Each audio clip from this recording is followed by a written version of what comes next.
हाँ जी, तो जैसे मैंने आपको बताया कि आज हम लोग पढ़ेंगे इंटेगमेंट्री सिस्टम। ठीक है,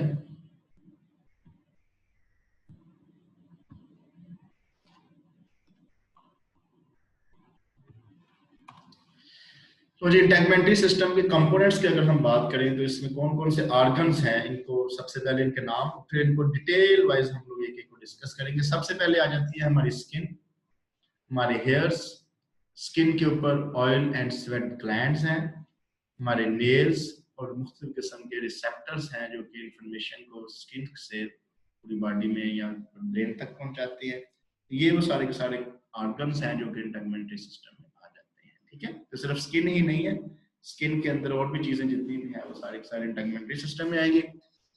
और मेडिकल स्पेशलिटी जिसमें हम लोग इंटेगमेंट्री सिस्टम के स्ट्रक्चर, फंक्शन और डिसऑर्डर्स को डिस्कस करें, उसको हम लोग डर्मेटोलॉजी कहते हैं। और वो साइंटिस्ट, वो क्या लें बायोलॉजिस्ट जो कि इन सिस्टम की स्टडी करता है, उसको हम लोग डर्मेटोलॉजिस्ट कहते हैं। ठीक है, आप लोगों ने देखा होगा कि मुख्तलिफ हॉस्पिटल में जाएं तो वहाँ पे डर्मेटोलॉजी डिपार्टमेंट होता है बकायदा, तो उसको डर्मेटोलॉजिस्ट कहते हैं जो कि स्किन की रिलेटेड इंटेगमेंट्री सिस्टम की स्टडी करता है। लो जी, हम लोग सबसे पहले स्टार्ट करेंगे स्किन से, जिसको हम लोग क्यूटेनियस मेम्ब्रेन भी कहते हैं। ठीक है, so skin also referred to as cutaneous membrane covers the external surface of the body and is the largest organ of by weight। ये बड़ा इंपॉर्टेंट शॉर्ट क्वेश्चन है, एमसीक्यू है कि हमारी बॉडी का जो लार्जेस्ट ऑर्गन है बाय वेट के लिहाज से वो क्या है, स्किन। ठीक है, in adult skin covers an area of about 2 square metre, यानी कि अगर फर्ज करें आपकी बॉडी का साइज जो है वो 2 स्क्वायर मीटर 22 स्क्वायर फीट जो एरिया वो स्किन ने ही कवर किया हुआ है। इसका जो वजन होता है वो ऑलमोस्ट 4.5 से 5 केजी, अगर पाउंड में मापना है 10 to 11 पाउंड है। ये सारे एमसीक्यू क्वेश्चन है। हमारे टोटल बॉडी के वेट का 7% जो है स्किन ने कवर। ठीक है, it ranges in thickness from 0.5 millimetre. इसकी थिकनेस की अगर हम बात करें तो मुख्तलिफ जगहों पे इसकी थिकनेस कम होती है, मुख्तलिफ जगहों पे इसकी थिकनेस ज्यादा होती है। अगर हमारी आईलिड्स, ये जो हमारे आंखों के ढक्कन हैं, इसमें इसका जो साइज है वो 0.5 मिलीमीटर, बहुत पतले होते हैं, या 0.02 इंचेस। और कहीं जगहों पे इसकी थिकनेस जो है वो 4 मिलीमीटर यानी कि 0.16 इंचेस ऑन द हील। सबसे ज्यादा जो मोटी स्किन होती है हमारी एड़ी की होती है, हील्स जिसे हम लोग कहते हैं, यहाँ पे सबसे ज्यादा जो है ना वो थिक होती है। तो अगर हम एवरेज की बात करें तो ये 1 to 2 मिलीमीटर है या 0.04 से 0.08 इंचेस थिक है हमारी नॉर्मल स्किन। ठीक है, तो ये सारे के सारे एमसीक्यू क्वेश्चन है। जैसे मैं आपको बताया कि लार्जेस्ट ऑर्गन है, जैसे मैंने बताया कि इसका एरिया जो है वो 2 स्क्वायर मीटर 22 स्क्वायर फीट है। वजन जो है नॉर्मल एक नॉर्मल 70 kg पर्सन के हिसाब से बताया जाता है, तो 4.5 to 5 kg है। और इसकी थिकनेस जो है वो 0.5 मिलीमीटर है आईलिड्स के ऊपर, यानी बहुत कम है, 0.02 इंचेस है। और हमारी हील्स के ऊपर इसकी थिकनेस 4 मिलीमीटर तक चली जाती है, यानी 0.16 इंचेस तक चली जाती है। और बाकी जो जगहों पे बॉडी है हमारी इसकी थिकनेस जो है 1 to 2 मिलीमीटर, या एवरेज अगर हम निकालें तो ये।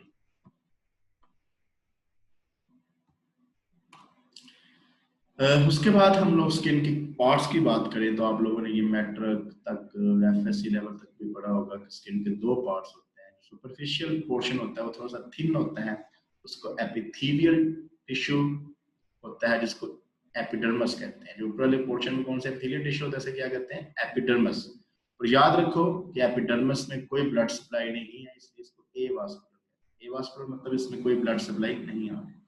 तो याद रखो कि स्किन की जो 2 लेयर्स हैं उसमें ऊपर वाली लेयर एपिडर्मिस में कोई ब्लड सप्लाई नहीं है, इसीलिए अगर आप अपने स्किन को खुरचें, स्क्रैच करें तो कोई किसी किस्म की ब्लीडिंग नहीं होती। अगर आप अपने स्किन के ऊपर ऐसे हाथ भी फेरें तो ब्लीडिंग होती है, नहीं होती। उसके बाद जो इसकी नीचे वाली लेयर है वो आ जाती है डर्मस। ये थिकर पोर्शन है, वास्कुलर है। अगर इस जगह के ऊपर जाके पेनिट्रेशन हो जाए, कट लग जाए, तो ब्लीडिंग होने के चांस जो है ना वो है। ठीक है, डीप डर्मस, इसके अलावा डर्मस के नीचे स्किन का पार्ट नहीं है, लेकिन इसको एक जगह कहते हैं सबकुटेनियस और हाइपोडर्मस। बेसिकली स्किन के दो ही पार्ट हैं, एपिडर्मिस एंड डर्मस, और डर्मस के नीचे जो है हाइपोडर्मिस होती है। The skin and the subcutaneous layer form the integument. Integument का लफ्जी मतलब याद रखो बच्चे, कवरिंग होता है। कोई भी चीज जो किसी चीज को चारों तरफ से घेर के रखे उसे इंटैगमेंट कहते हैं। तो स्किन और ये जो सबक्यूटेनियस लेयर मिलके जो है ना हमारी बॉडी का स्ट्रक्चर बनाती है, इसे हम इंटैगमेंट कहते हैं। उसके बाद आज सबसे पहले हम इनको डिटेल वाइज डिस्कस करेंगे, एपिडर्मिस को डिस्कस करेंगे डिटेल से, एपिडर्मिस को डिस्कस करेंगे, ये काफी लंबा टॉपिक हो जाएगा, इसको भी डिस्कस करते हैं जी। एपिडर्मिस, इसमें केराटिनाइज्ड स्ट्रेटिफाइड स्क्वेमस एपिथेलियम है, ये बात याद रखें कि जो बाहर वाली लेयर है एपिडर्मिस, उसमें केराटिनाइज्ड स्ट्रेटिफाइड स्क्वेमस एपिथेलियम होती है। केराटिनाइज्ड स्ट्रेटिफाइड स्क्वेमस एपिथेलियम दोबारा याद करवा देता हूं अगर आपको भूल गया हो। सबसे पहले स्ट्रेटिफाइड मतलब उसमें मल्टीपल लेयर्स हैं, टू या टू से ज्यादा है। स्क्वेमस मतलब फ्लैट सेल्स हैं। तो केराटिनाइज्ड मतलब मैंने पढ़ा था इसके दो टाइप्स होते हैं, keratinised and non keratinised. Keratinised जिसमें केराटिन मौजूद होती है और नॉन केराटिनाइज्ड जिसमें केराटिन मौजूद नहीं होती। तो केराटिनाइज्ड स्ट्रेटिफाइड स्क्वेमस एपिथेलियम ऐसे एपिथेलियम होगी जिसमें मल्टीपल लेयर होगी फ्लैट सेल्स की, और ये केराटिन इसमें मौजूद होगी। अब इसकी 4 प्रिंसिपल टाइप्स ऑफ सेल्स जो है वो एपिडर्मिस में मौजूद होगी। सबसे पहले जैसे अभी हमने बताया इसकी सुपरफिशियल में केराटिनोसाइट्स होते हैं। ये 90% जो है ना वो एपिडर्मिस में जो सेल्स हैं वो किस कौन से होते हैं, केराटिनोसाइट्स जो केराटिन को बनाते हैं। ठीक है, केराटिन एक प्रोटीन है। इसके अलावा मेलानोसाइट्स 8% जो है वो मेलानोसाइट्स हैं जो मेलानिन पिगमेंट को बनाते हैं। और आपको पता है मेलानिन पिगमेंट वो होता है जो हमारी स्किन का कलर है। बेसिकली वो मेलानिन पिगमेंट है, एक किसका फंक्शन है हमारी स्किन को कलर देना है, दूसरा ये हमारी बॉडी को सूरज की रोशनी जो अल्ट्रावायलेट रेडिएशन होती है उससे हमको बचाता है। इसके अलावा इसमें इंट्रा एपिडर्मल, एपिडर्मल दो एपिडर्मल के दरमियान जो एपिडर्मल सेल्स हैं इनके दरमियान बड़े बड़े मैक्रोफेज सेल्स होते हैं जो हमने पहले भी पढ़ा था, इम्यून सिस्टम में मदद देते हैं। और इसमें टैक्टाइल एपिथेलियल सेल्स होते हैं। एपिथेलियल सेल की कुछ टैक्टाइल का मतलब होता है टच से निकला है, और ये हमारी बॉडी को सेंसेशन में, टच में, कोई आपकी स्किन को अगर टच करेगा तो समझ लो कि वो कौन से सेल्स एक्टिव होंगे, टैक्टाइल एपिथेलियल सेल्स हैं जो हमारी स्किन को टच में मदद देंगे। वो स्किन आपको टच कर रही है, कोई बॉडी आपको टच कर रही है तो आपको पता चल जाएगा कौन सी चीज टच कर रही है जी। ये एपिडर्मिस जो है ना वो मैं आपको जैसे ये जो ओवरऑल डायग्राम है स्किन की, जैसे आपको पता है ऊपर वाली लेयर जो है उसको हम लोग एपिडर्मिस कहते हैं। उसके बाद नीचे वाली लेयर है उसको डर्मिस कहते हैं। इसको भी आगे जाके पढ़ेंगे। इसमें दो रीजन आ जाते हैं, पेपिलरी रीजन और रेटिकुलर रीजन। और ऊपर वाली लेयर में कोई ब्लड सप्लाई नहीं होती। यहाँ पे आपको एपिडर्मल रिचेस नजर आ रही है और डर्मल पेपिलाई को हम आगे डिस्कस करेंगे। ये डर्मस के पार्ट है। ये वो एपिडर्मस, डर्मस के नीचे एक सबक्यूटेनियस लेयर है ये वाली। ये बेसिकली स्किन का पार्ट नहीं है लेकिन ये टैगमेंट में आ जाता है। ये ओवरऑल इस पिक्चर पे हम लोग दोबारा आएंगे, इसको दोबारा डिस्कस करेंगे। ये जो है एपिडर्मिस की कुछ डायग्राम्स दिखाई गई हैं, इसके सेल्स के दिखाए गए हैं। इसको आपने कोशिश करनी है ड्रा, बल्कि इसको ड्रा कीजिएगा। ये पिक्चर जो है ना ये अच्छी पिक्चर, इसको ड्रा कीजिएगा और आज के लिए यही पिक्चर है आपकी। तो ये केराटिनोसाइट्स हैं, इसमें केराटिन मौजूद होती है। ये मेलानिनोसाइट्स है, इसमें मेलानिन मौजूद होती है जो मेलानिन पिगमेंट होते हैं। ये दो एपिडर्मल सेल्स के दरमियान कुछ मैक्रोफेज बड़े बड़े सेल्स होते हैं जो कि लैंगरहैंस सेल भी कहते हैं, इम्यूनिटी देते हैं। और ये टैक्टाइल एपिथेलियल सेल्स हैं जो टच में मदद करते हैं। ये इसमें टैक्टाइल मर्कल डिस्क मौजूद होगी तो टच सेंसेशन को ब्रेन तक लेके जाए। तो ये चारों टाइप ऑफ सेल्स हैं। शक्ल बस एक दफा देख ली किस तरह की होती है। उसके बाद एपिडर्मस की, हालांकि इतनी पतली सी लेयर है, इतनी पतली सी लेयर है, इसकी भी आगे 5 फर्दर लेयर होती हैं। इनके आप नाम याद कर लें, मेरे लिए तो है वही काफी है।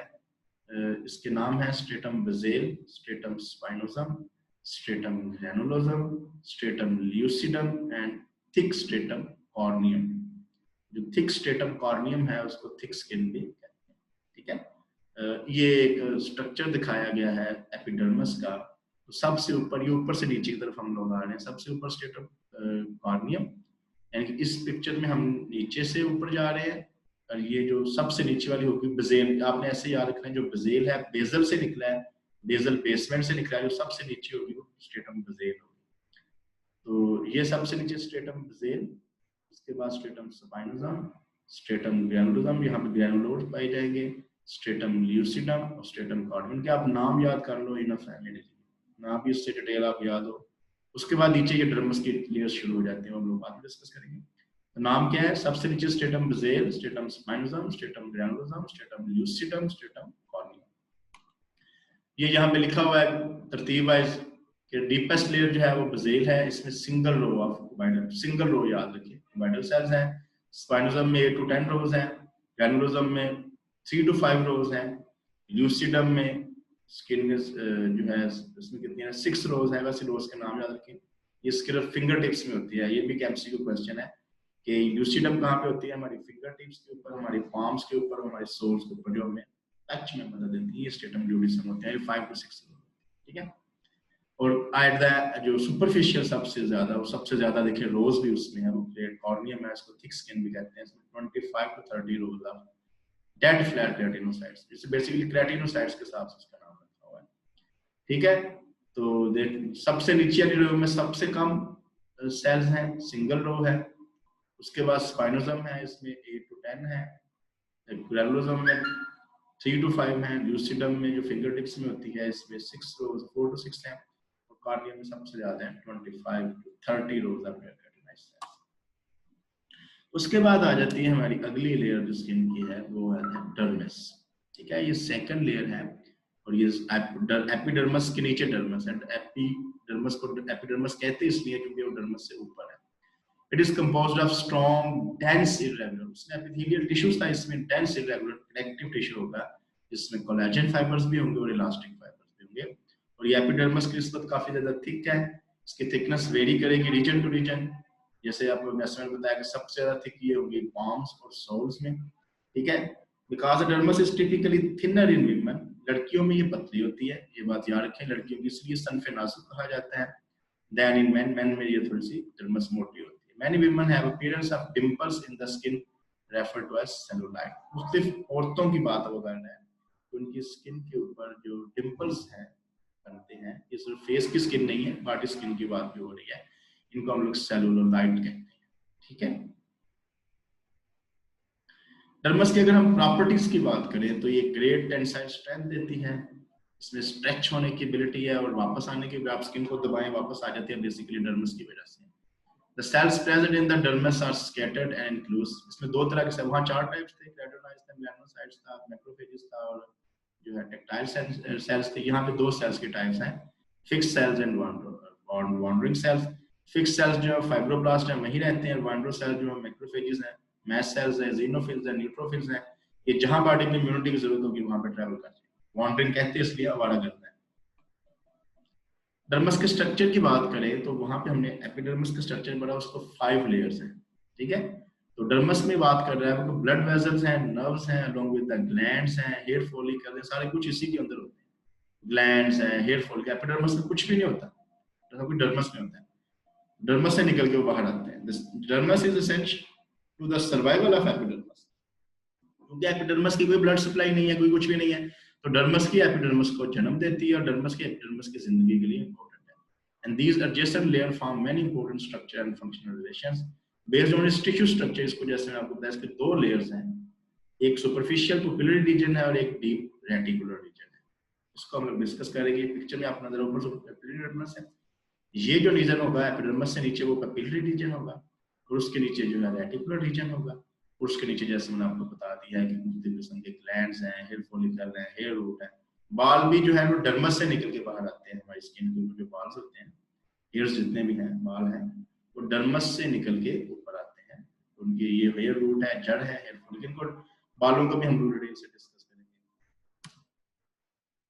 लो जी, दोनों लेयर्स को देख लेते हैं। सबसे ऊपर लेयर जैसे मैंने बताया पिपिलरी रीजन है, इसको बस आप नाम याद कर लें, मेरे लिए वही काफी है। बस इतना याद रखें जो पिपिलरी रीजन है ये कम होता है, रेटिकुलर रीजन ज्यादा है। तो अगर हम दोनों डर्मस को डिवाइड करें 5 हिस्सों में, तो ऊपर वाला पहला जो हिस्सा है वो पिपिलरी रीजन का, और बाकी चौथा हिस्सा जो है वो रेटिकुलर रीजन के ज्यादा है, क्योंकि रेटिकुलर रीजन में ही वो सारे के सारे oil gland, sebaceous gland, hair follicles, hair root, सारे कुछ नीचे रेटिकुलर रीजन में होते हैं। कुछ खास किस्म की ये बात कर लें, हमारी सर्विसेज ऑफ पाम्स और हमारे पाँव की सर्विसेज। कभी आप लोग जो ऑपरेशन थिएटर में जाएंगे जहाँ पे गायनी के केसेस होते हैं, तो आप देखेंगे छोटे बच्चों के अभी जो है ना वो फिंगर टिप्स अभी इतनी बनी नहीं होती, तो उन बच्चों के हम लोग पाँव का निशान लेते हैं एज अ आइडेंटिटी पहचानने के लिए अगर बाई चांस अगर फर्ज करें बच्चा गायब भी हो जाए तो हम लोग उसके पाँव के निशान को पाँव की फिंगर तो नहीं कहेंगे, पाँव की प्रिंटिंग से हम लोग उसके हेरिडिटी का पता लगा सकते हैं। तो इस तरह जो सबसे ज्यादा पाम एंड सोल्स है ये डिफरेंट होती है हर इंसान की। सबसे ज्यादा palms, fingers, sole and toes are marked by series of, इसके ऊपर रिजिस होती है और ग्रूव्स होती है। देखिए आप अपने हाथों की लकीरें देखिए, कुछ की मिलती भी हैं, कुछ की नहीं भी मिलती। हाथों की लकीरों का बड़ा हम लोग सुपरस्टिशंस में चले जाते हैं कि मेरे हाथों की लकीरों में फलां क्या हो गया, किसी का नाम लिखा है, ये हो गया, 2 शादियां 3 शादियां, ये सारी बकवासें हम लोग हाथों की लकीरों से। रियल में सच है कि हाथों की लकीरें एक इंसान के दूसरे इंसान से डिफरेंट होती हैं, लेकिन इसको अगर हम उस लोग सुपरस्टिशन में ले जाए तो गलत बात है।